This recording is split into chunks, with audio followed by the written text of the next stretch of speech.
Manifestation émaillée de violences, saccages et pillages de magasins.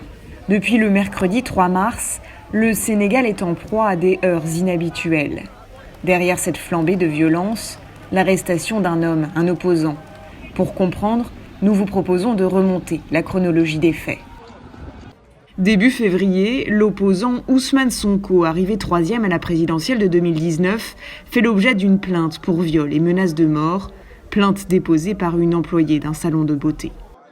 Le député anti-système dénonce un complot et une tentative de liquidation politique de la part du président Macky Sall, destiné à ruiner ses projets présidentiels en 2024. Des premiers heurts éclatent. Nous sommes là aujourd'hui pour lancer un message fort au président Macky Sall, pour lui dire que nous n'accepterons pas aujourd'hui que Sonko soit sacrifié comme on l'a fait avec les autres opposants. Sonko est un patrimoine national qui porte un projet de société pour sortir le Sénégal dans l'ornière. Nous n'accepterons pas aujourd'hui qu'il soit bâillonné, qu'il soit intimidé, qu'il soit persécuté ou bien mis en prison comme on l'a fait avec les autres. Le 3 mars, Ousmane Sonko se rend en cortège au tribunal où il est convoqué pour répondre aux accusations de viol. Sur le chemin, des affrontements entre ses sympathisants et les forces de l'ordre perturbent son convoi. Ousmane Sonko est arrêté, officiellement, pour trouble à l'ordre public.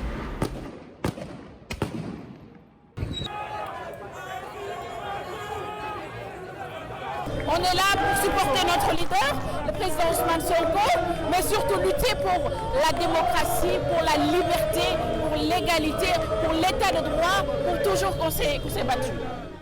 Ousmane Sonko est arrêté, officiellement, pour trouble à l'ordre public. Monsieur Sonko n'a commis aucun acte dans le sens de troubler un quelconque ordre public.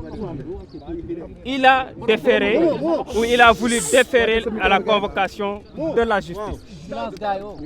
Et vous en êtes tous témoins. Jeudi 4 mars, de nombreuses enseignes françaises sont attaquées, la France étant considérée comme un soutien du président Macky Sall. Les écoles françaises ferment, tout comme l'agence d'Air France. Ce qui s'est passé en ce moment-là, c'est alarmant, quoi. Parce que c'est nous les Sénégalais qui travaillent ici. Ce n'est pas les Français. D'accord, les Français sont là, ils sont venus, ils sont investis, ils ont investi, ils ont mis leur argent, mais ce qui se passe ici, c'est une catastrophe. Sur le campus de l'université Cheikh Anta Diop, des dizaines d'étudiants retranchés dans le centre des œuvres universitaires de Dakar lancent des morceaux de parpaing sur les policiers déployés aux alentours.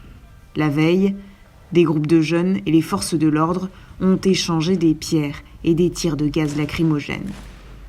Dans le sud du pays, à Bignona, les violences font un mort, un manifestant.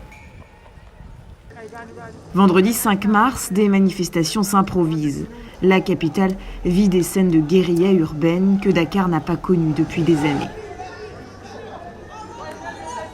En fin de journée, le ministère de l'Intérieur annonce un bilan de 4 morts depuis le début des heurts. Le secrétaire général de l'ONU, Antonio Guterres, se dit dans la soirée très préoccupé et appelle à éviter une escalade. L'arrestation d'Ousmane Sonko a libéré les frustrations politiques, économiques et sociales de la population. Sonko, c'est la goutte d'eau qui a fait déborder la vase. L'essentiel de ces jeunes ne travaillent pas. Sont pour 90% des chômeurs. Il y a l'ensemble des problèmes accumulés qui ont fait que les gens sont sortis spontanément. Au-delà de la question de l'arrestation de Sonko, mais c'est une situation morose économique au niveau du Sénégal qui a fait que les gens sont sortis pour manifester leur ras-le-bol. C'est ça la vérité. Ce qui est en train de se passer ici au Sénégal, c'est la démocratie qui est en train d'être piétinée. Donc le président Macky Sall, nous lui avons fait confiance le 23 juin, on s'est battus tous pour qu'il accède au pouvoir. Et aujourd'hui, une fois au pouvoir, il fait le même jeu de tous les présidents africains. Toutes les personnes auteurs d'actes criminels seront recherchées, arrêtées, poursuivies et traduites devant la justice. Avec l'intensification de la campagne nationale de vaccination, nous nous mettons dans la perspective, et c'est une annonce que je vous fais, de la perspective donc de l'allègement du couvre-feu sanitaire. Samedi 6 mars, un collégien est tué lors de manifestations à Diaoubé, dans le sud du pays. C'est la 5e victime. Le mouvement de défense de la démocratie, une coalition d'opposants, appelle à 3 jours de manifestations à partir du lundi 8 mars. Le MDD appelle le peuple sénégalais à descendre massivement dans les rues de Dakar et dans les régions, départements, communes, villages, pendant 3 jours à compter du lundi 8 mars, jour de lutte et d'affirmation des droits des femmes, qui seront invités à sortir et à marcher aux côtés de leurs enfants, leurs petits-enfants, et à les aider dans leur quête d'un avenir meilleur. Et nous disons résistons. Dimanche 7 mars, le médiateur de la République, Alioune Badara Cissé, réputé indépendant, presse le président de sortir de son silence pour s'adresser aux jeunes.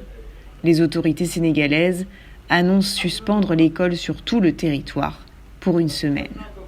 Excellence, Monsieur le Président de la République, il est extrêmement important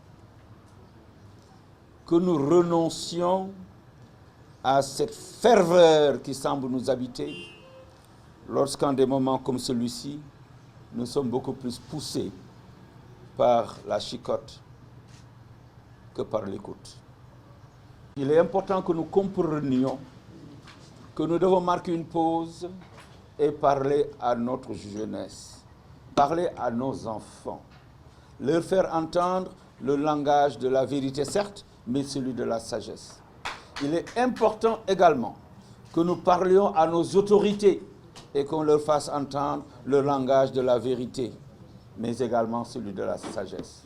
Cela va dans tous les sens.